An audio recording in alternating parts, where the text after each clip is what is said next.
morning, good morning, good morning. Do you know what? This is a free space. It's a free space online. You're joining us. You might be on Facebook. You might be on LinkedIn. You could be on Twitter, Twitch. You might actually be on X or even Instagram. You might be on Clubhouse. I mean, who would have thought it, right? We're pretty much everywhere now. I don't think we're on LinkedIn. Oh, no, we are. Even at set, yeah.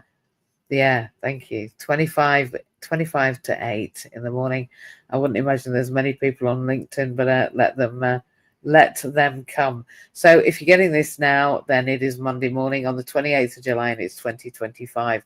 But actually, it could be any time that you are listening to this, because this will be remade into some form of podcast, perhaps a video, although I wouldn't video me right now. I'm in a hotel room in London, working from my bed on a Monday, and I've already been at work since 5 o'clock this morning. So I don't know what you've been doing, but on a oh, is it? You can't.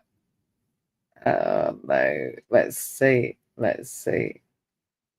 Oh no, that could be terrible. So Clubhouse might not be able to listen to me. Look, in Clubhouse, if you need to go and let me just do this. If you need to, let me find my Clubhouse. Oh, there's always technical glitches. Let me see. There we go. I wonder if we've managed to do it again. I think we found a glitch in Clubhouse. Let's see if it works the second time. Can everybody hear me? Yes, brilliant. I can hear you. Great. I'm just going to see if you can still hear me when I do this. I always love it when technology clashes with new updates. Can you still hear me, guys?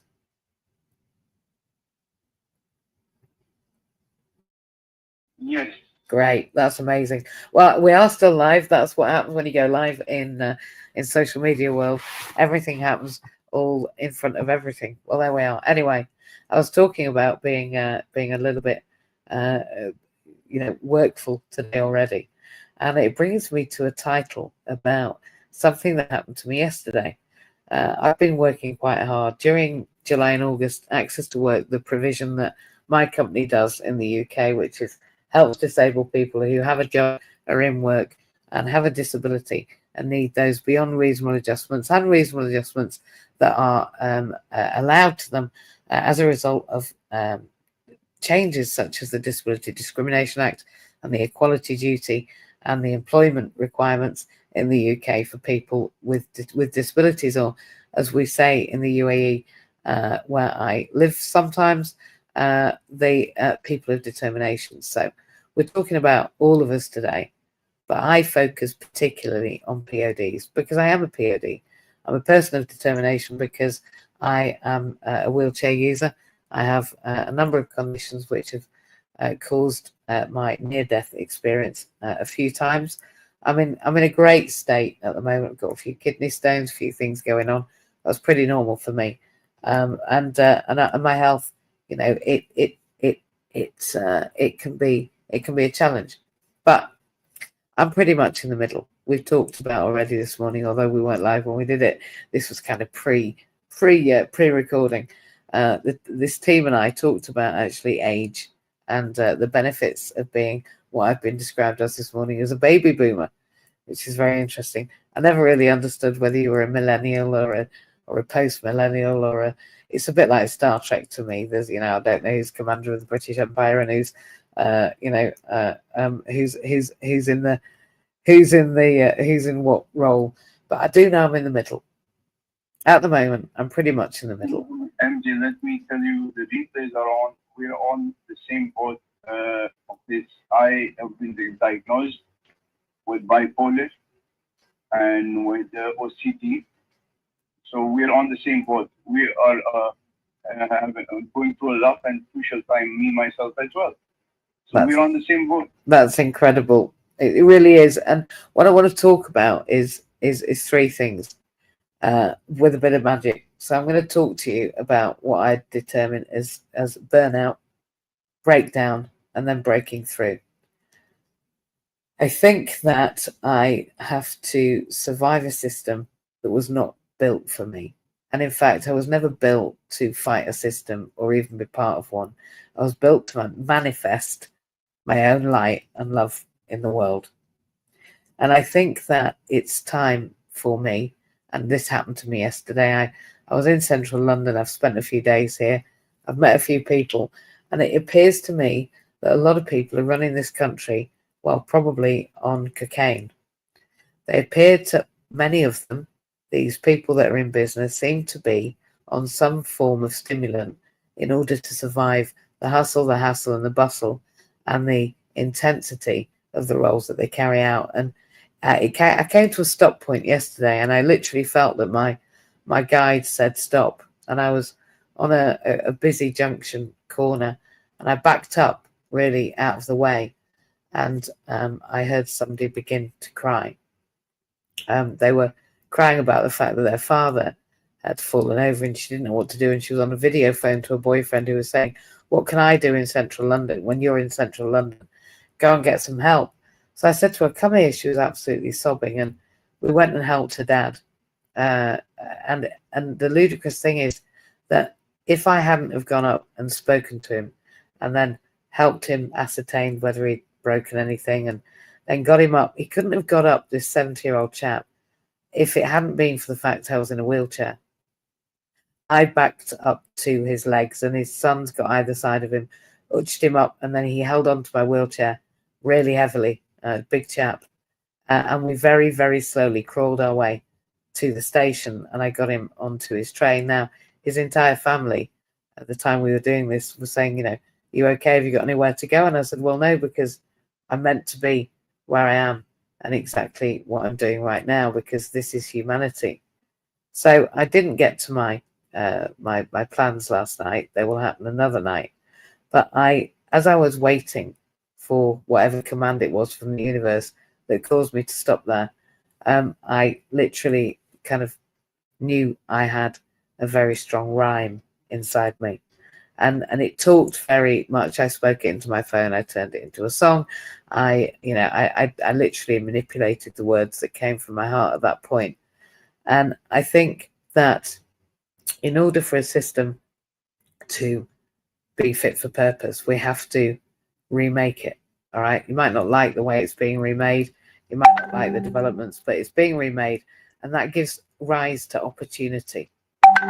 Because when things are from the ashes up, when the proverbial hits the proverbial, whether it's in life or in business or in the challenges that we face, or the crosses that we bear, or whatever you want to call it, or the situationships that we get in, or the situations that we arise in, or the things that we co-create for ourselves, or those which are bestowed upon us from our forefathers epigenetically, whether we're getting it from the past, the present, or perhaps even the future, because of what we've decided.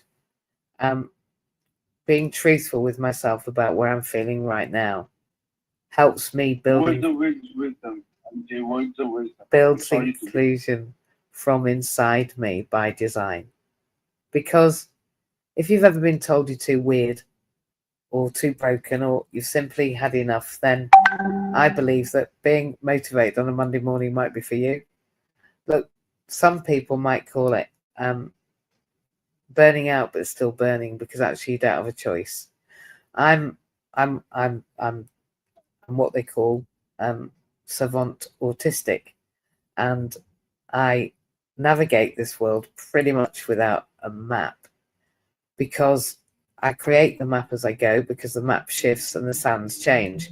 And so I've got used to now the idea that actually I'm always learning and every day is a school day. I think that I tell a truth about my reality that some people may not dare to tell. We have a lot of gatekeeping in this world, and I believe that respectfully I can discuss my experience of all of those worlds because I'm in them. If perhaps I wasn't a participant in this world, I may not be able to join in with that narrative authentically. And you must certainly have my back, and I get where you're coming from, and your country is in safe hands. I am a millennial who is giving guarantee to you that your country is in safe hands. You are in safe hands. I know, but I'm ready, right? Ali. I'm sorry, I've forgotten. I'm going to come back. I've lost you. I hope I'm not. Yeah, I'm right, Ali. Yeah, good. I'm ready though, Ali. Right, I'm ready now because I've had situations occurring this weekend where I've arrived for somewhere to go to something, a show or comedy or even a cafe, and I can't get in because I'm in a wheelchair and they've not had a ramp, and I've had enough of ableism. I've had enough actually of ageism, and I think most people have had enough of hiding their brilliance. I think that as you said so prophetically, the baby boomers and beyond, the 70-year-old that I helped up last night, who's been a postmaster all his life and happens to live in Wales, which is where I'm training as a social worker at the moment. There's a great amount of wisdom to be treasured, and then there's a younger generation who deserve to understand that actually, that there are those of us still like Joe, creating peace around the world. So as I'm on this corner, listening, this girl starts to cry, and she's on video phone, and I've gone over and helped her dad. I've got him onto the station, got him onto the train, and realise I'm too late really to go to my dinner reservation. I ring my friend and apologise, and they say no problem. Actually, it's been a long day at work, and I'm quite tired. And so I feel like it's not gone wrong; it's actually gone right. And because I trusted in who and what and where I was, like, it was quite. Sometimes people stare when I just stop, or if I go up to somebody, or if I'm helping somebody, because I think that masking, shrinking, switching, apologizing for being too loud or weird or too much. If you've ever been told you're too much, you were never the problem. It's a fib. It's the system that's been the problem. So I want to talk to you about what this room is. It's for people, I think, that might call themselves inclusionists. I think it's disabled disruptors. I think it's survivors of that social shame that comes with mental ill-being, ill health. I think it comes with all those people who call themselves misfits. I was at Meta, a book launch for Macmillan, for my brother's written in aid of Macmillan, and they've raised £250,000 for Macmillan, which is people who are experiencing cancer. And he referred to himself as meeting a friend of his from college as a misfit. He said we were the misfits. But I also think those misfits are actually visionaries and often freedom seekers. But for anyone that's tired of just hiding and fitting in, I think Motivational Monday's for you.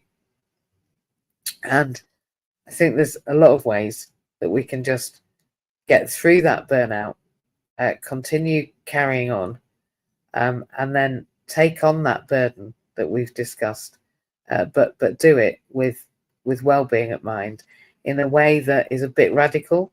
Maybe it's radical. I just think I have to be, and always have been, unapologetically me. But I think that there's ways I've achieved that. I'm going to tell you the way I did, because I think it deserves sharing. I always knew that I was too anything. So if you want to go through this process with me, write down the first things that come to mind: too quiet, too obsessive, too loud, whatever, too nosy, too it doesn't matter what it was. Write down those, right? Just yes, write them down. Andy, yeah. Andy, are you guys on Instagram? We're everywhere. Yeah, so it's at Mandy Jane L. You're welcome to. I put my profile in the message, and you guys follow me. No problem. I'll do that, sir. No problem.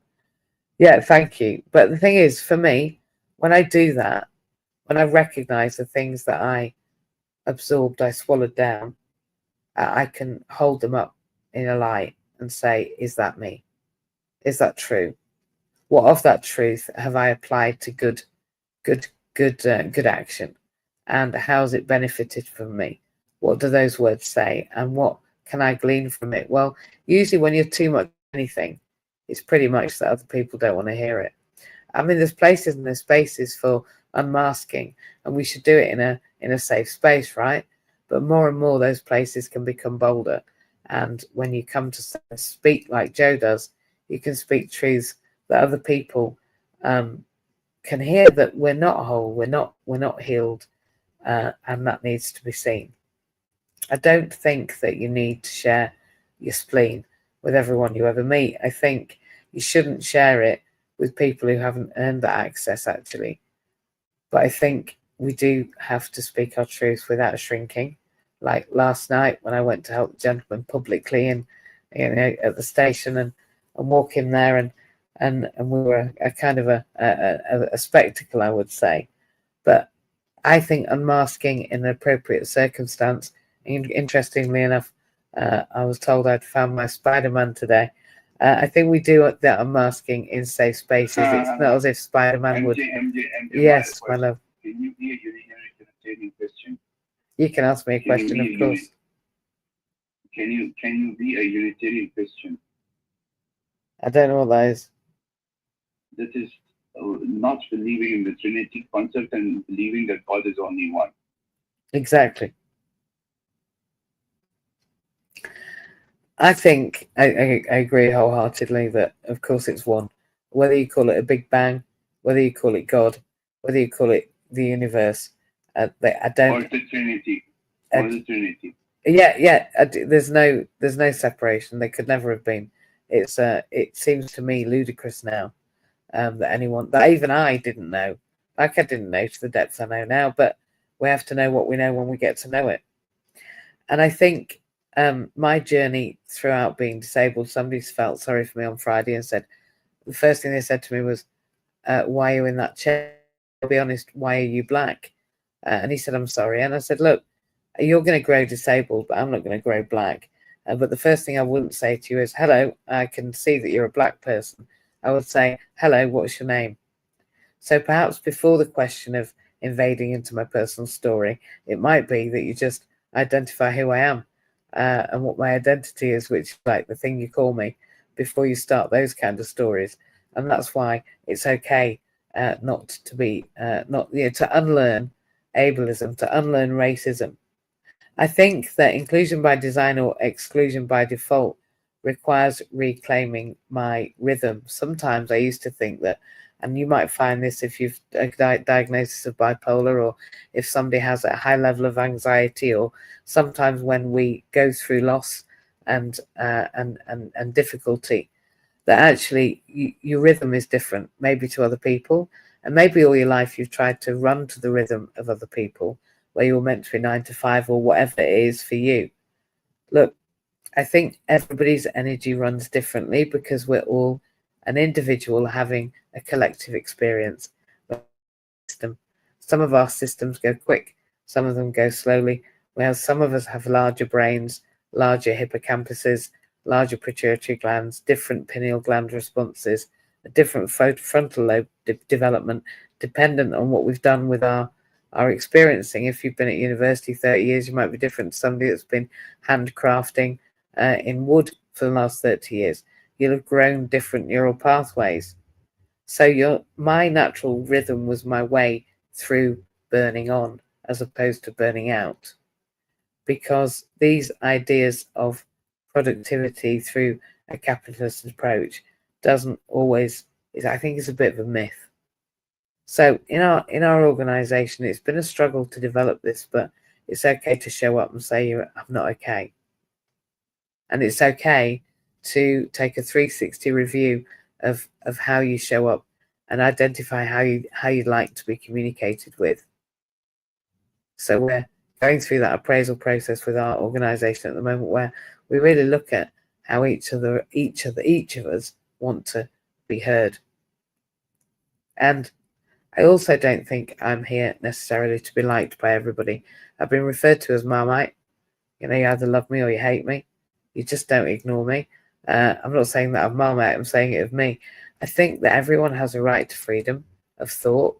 Freire said, the purpose of education is to free the mind. And I don't see education yet doing that. I don't actually see a lot of our services doing that, freeing our mind in order that our heart can follow suit, and our moral understanding can be really firm on the foundation that we've got. I believe that there are those ways for me help me move into burning through as opposed to burning out. And I believe that the other side of burning out, and that I have mini burnouts, a bit like yesterday afternoon when I stopped and I looked around and what MJ, whatever you're saying, we're understanding. Yeah. Like, for example, tell me. Like we are in this room, it's called Motivational Monday, middle of the hill, right? Yeah. This is a whole new world for us right now. It as is. We speak. It is. And I wrote something and I called it Middle of the Hill, and I'm going to share it because it's a bit I don't know, it just came out, and whatever anyone thinks about it, it is what it is. It came to me as I stood there, and it's not, there we go. So it's not, it's from my heart, and it, I looked around and thought, what the heck are we doing with ourselves when we are drugging ourselves ridiculously, only to get this capitalist economy?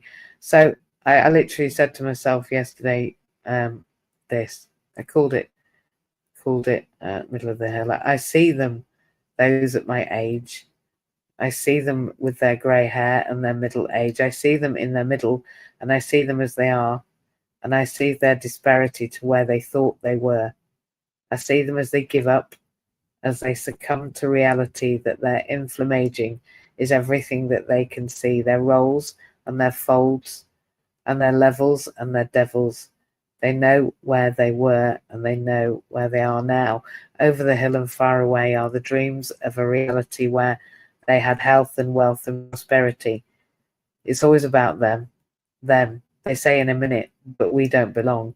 It's okay. We don't belong. Nobody could give equanimity to a reality of inclusion because they knew it meant unlearning all that they were gurning. Countries are run by gurning and churning and giving reality into irreality and discerning not what is right, but what's wrong with a society when we don't belong. Nobody thought it would be like this, but they accept, well, it is what it is. Well, it's only what it is because they don't do what they say. And I'm going to say to you today that we have one reality, and that's us. The us right bang in the middle of inclusion. I think it's time that people got with the program. I just wanted people to see each other yesterday, and at that moment, at that very moment, I was called to. Oh, I hope my microphone's still working. I was called to help somebody else out who had, actually, it turns out, unfortunately, been experiencing cancer. Now, not only was I able to help that gentleman up and into a dignified state, helping with his family onto the train, but I've also been able to share the gift of, I can help you. And he may not want actually to even apply for any welfare support, but what he definitely wants to apply for is access. I'm so sorry to break you. Well, can you name your assets to your son or your daughter? What do you mean? Like you guys are on pension scheme, right? Pension and all these things. I'm not, no. Okay, so when a person is financially depressed, if in case a person is financially depressed, they should live with their son and their daughter-in-law. Or if they don't have a son, they should live with their daughter and son-in-law. Why should they do that? So that there is peace and harmony and the support of each other. You see, Ali, it's interesting, isn't it, culturally, where for you that's a given, whereas in the UK, the idea that my children would want to for that to be their life is not something I would suggest unless it was suggested to me by them. And even then, I'll be honest with you, I'm all right with living not with my children, because I believe that they need to develop a life where I am alongside them, but not necessarily relying on them. Especially when they are ending up in divorces. When people are divorced, yes. But I think it's a different culture, and I think it's also individualized. But I appreciate that family should connect, and I agree that we are better together. I just think that comes in different formats, and it's not necessarily one size fits all. And I think the stage alludes to that. Hey Blake. Exactly. Hey Blake. Hey Frank. It's great to see you. I've just added you back. Thank you for joining. Look, we're live everywhere, and I sometimes feel like it's a bit of a miracle, because when I first began this talking, screaming into the void, as the children might call it, I used to be scared about coming on a virtual stage, let alone being live on I don't know how many social media platforms, and whether this ever comes to anything except me exploring my own experiencing. Actually, it really doesn't matter. But I believe when we put good intention and great commitment out into the world, I believe, and we pick up the misfortunate, and we support them with knowledge and understanding that will help them have a less uncomfortable journey along the way, then I think we can all just really celebrate that fact that God gave us that understanding to be able to do that. And I want to say thank you to Ali today for joining. I'm sorry, James, that your throat is sore. It's coming to 8, so we're going to have to run away. Jew, have you got a word for us? Because we've all been talking except you, my love.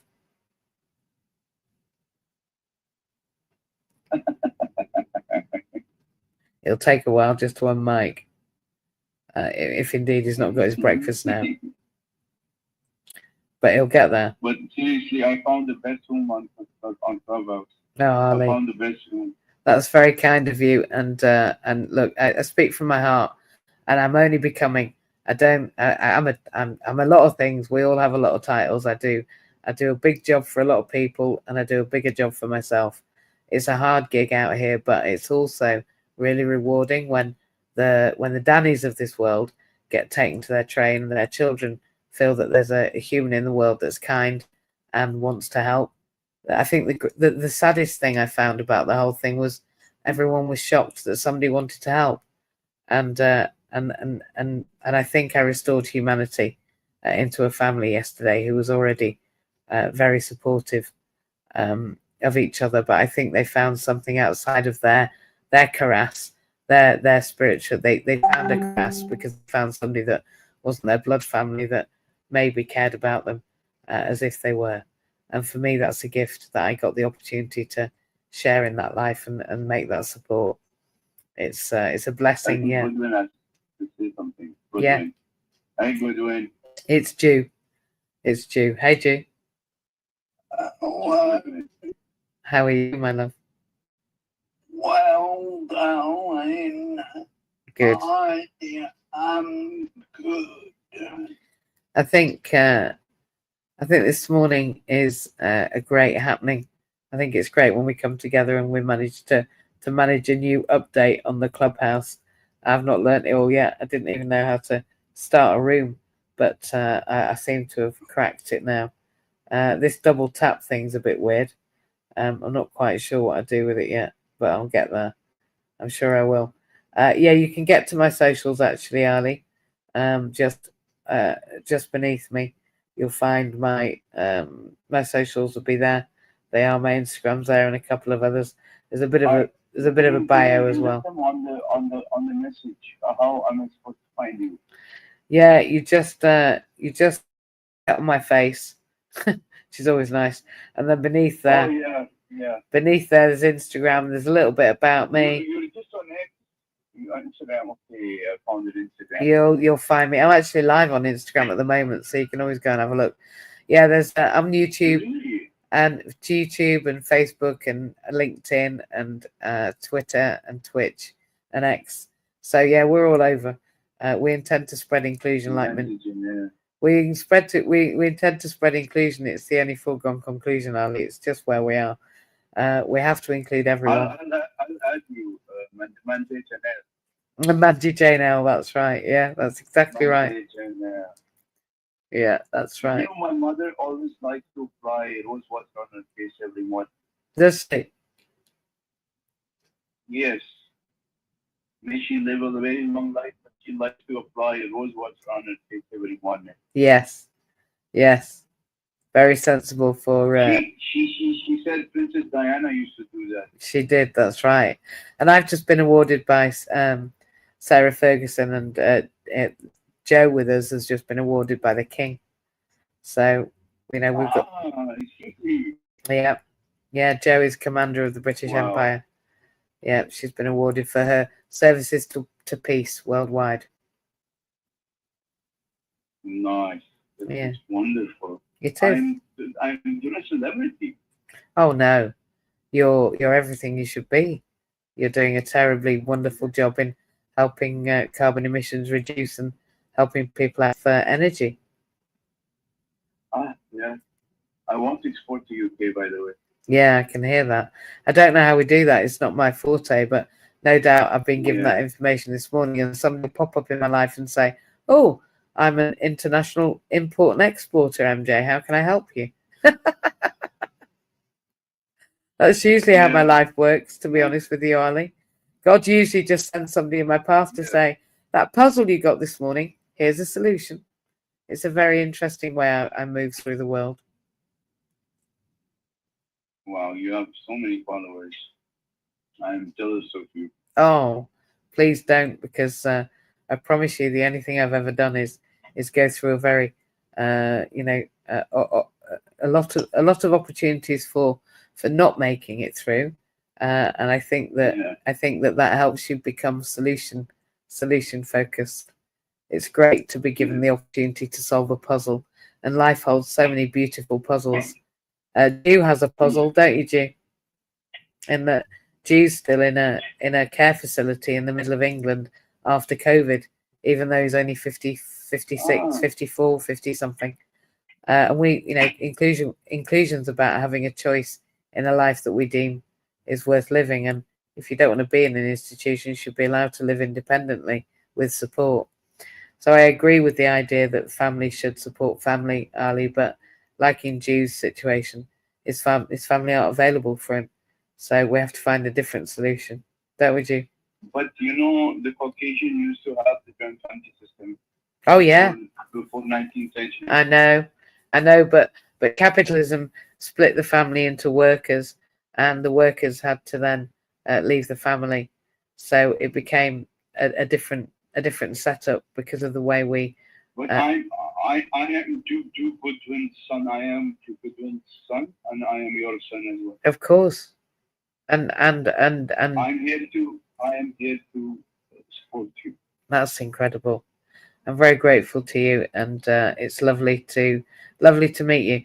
Look, we are live on social media. We've been here 33 minutes. I think probably we can say wrap this up and say that I think that being unapologetically ourselves is a necessity, particularly when it's psychologically safe to do so. I'm not advising. I'm not saying that for me I should be everything everywhere all the time, because there's appropriateness, in different cultures and in different places and spaces. We need to be different and adhere to the culture of the place that we're in to a certain extent. I show up in Dubai, and I show up unapologetically me. I do go out onto the streets. I do go to business meetings. I do expect to be included. Oh, hey, Jew. I'm from Pakistan. I'm not Hello. You're from Pakistan, you see, and I'm training in Wales. Sorry, darling. Go on, Jew. You're doing what, love? Hello. Have you had your breakfast yet? Ali, let him talk. Sorry, Jew. Go on. Sorry, Ali.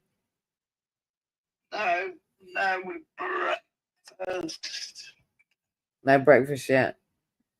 Yeah, I'm gonna go for breakfast any minute now before I have my next call. So, in wrapping up, Be yourself where you can. Ask for what you need, and serve where you see that God has taken you, or your understanding. I believe that we're all connected, and when we can help each other, then we make a world that just goes around a little smoother. I think it's okay to be who you are, and I think it's okay not to be okay. Where you can reach out for help, reach out, because if you don't, sometimes I think that people think that nobody wants to hear their problems, but actually, I think also that family members want to hear when they're needed. And as Ali said, maybe our culture needs to change to connect to each other. Hey, Ju, you still unmuted? You all right? I'm trying to mute. No worries, you can listen alongside. So we've been live everywhere today, and I've been screaming into the void as usual. But I'm speaking at the Royal College of Physicians' first EDI event in Wales on the 5th of September at City Cardiff Stadium. So however many it is, where there's two or more comes together, God says he exists. And so whether we're speaking to one of you or 100 million of you, it really doesn't matter. We're better together. I can only speak from my experience. I can only move through the world helping people of determination create a life that they deem is worth living. Because remember, guys, we don't grow pretty much the other intersectionalities, but we all grow disabled. At the end of the day, we prepare for marriage, we prepare for children, we prepare for our career, we prepare for all of that, our qualifications, but very few of us prepare for disability and death, and yet both of those are absolutely inevitable and the others aren't. There's not very many people die well in their sleep, and at a moment in time when we've just authorised medical assistance in death, I refuse to call it dignity in dying.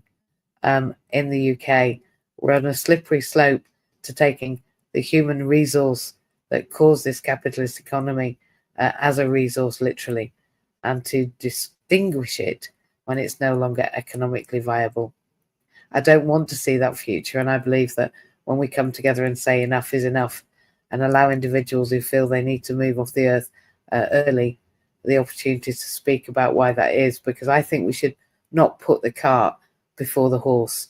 I believe we should offer people the solutions, every opportunity, everything it says under the Mental Capacity Act, everything. We must try everything before we take away freedom.